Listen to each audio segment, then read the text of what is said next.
Hey everybody, at BV Matson here. Welcome to part 4 of 5 on the vintage motorcycle seat restoration project. This has been a long haul. We're nearing the finish line. In this video, we are going to focus on getting the seat strap installed.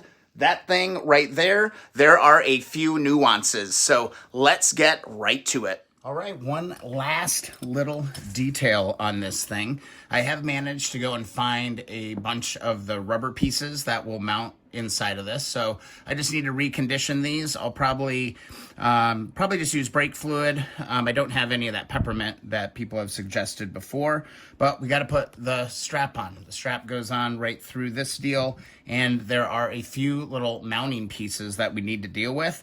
To do this well, I think a leather punch is going to help you out really, really, really well. So I just found a leather punch that was just a little bit bigger.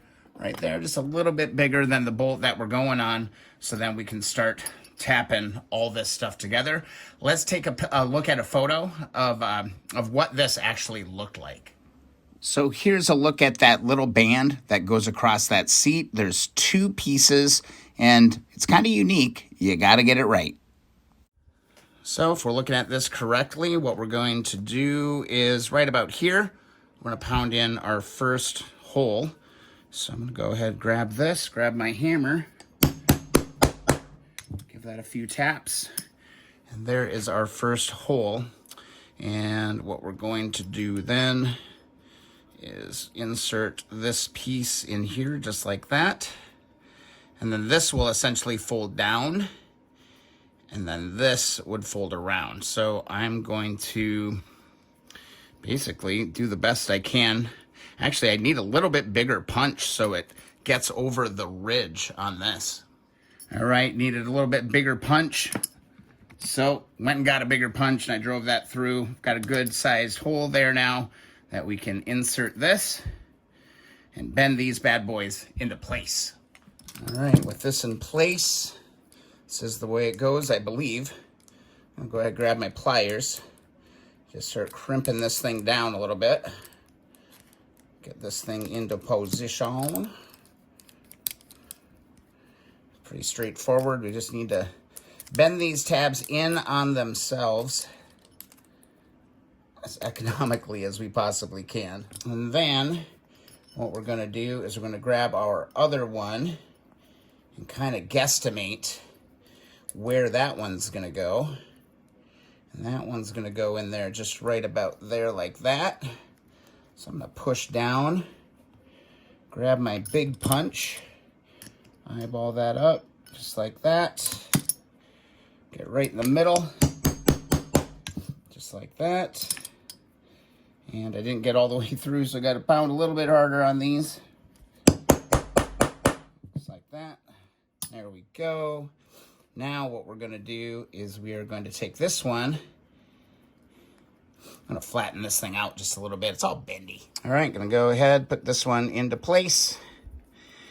We will bend this down just like we did the other one. Just like that.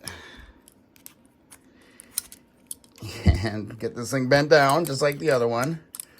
And then that is going to rotate over just like that. And this is going to mount inside the seat. All right, go ahead and attach this.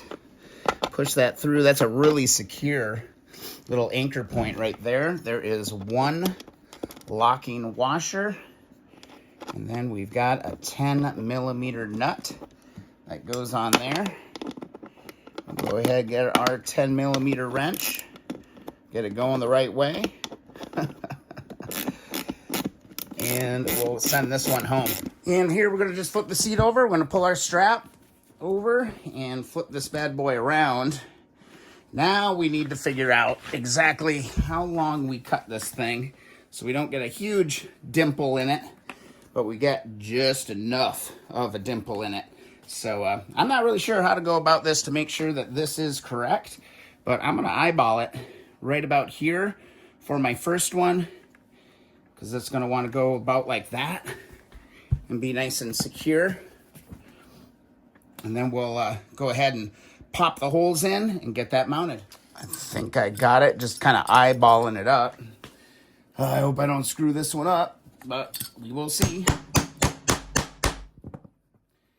That is punched. We can grab our cover.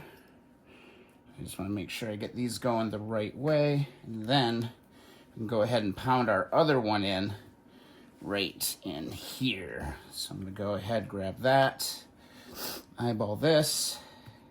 I think it's going to go right about there. Just kind of mark it just like that. Got that. Now we can go ahead and bend these on. Should be pretty straightforward. All right, moment of truth. We're going to fold these over and get these lined up. Actually, I should probably cut this, but I may cut it afterwards. Grab this one. Get that on there. And then we will pull this down. Hopefully be able to get the second one on. It's a little tight. That's okay. But I am going to cut this little extra piece off of here. Hope I don't screw myself on it. But we will find out. There goes one. There goes the other. How'd we do? I think we nailed it. I think we nailed it, guys. Woo! Let's go ahead and add our little locking nut right here. And we will grab our nut. And we will put this back together. Again, keep all of the darn sharp objects away. Away from your work table. I almost just stabbed that seat with the pair of scissors that I used to cut this up. Well, that turned out to be a lot more work than I thought it was going to be, but it turned out just great, as you can tell. One more video in the series to go, and that's going to be focusing on this chrome strip. That little accent strip really makes the seat pop. If you're enjoying the series, please don't forget to subscribe and also hit that thumbs up button. It really does help the channel a lot.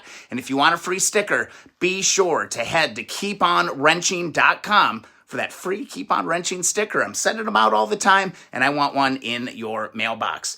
All right, let's finish this up. Let's get to part number 5. We'll see you in the next video or live stream.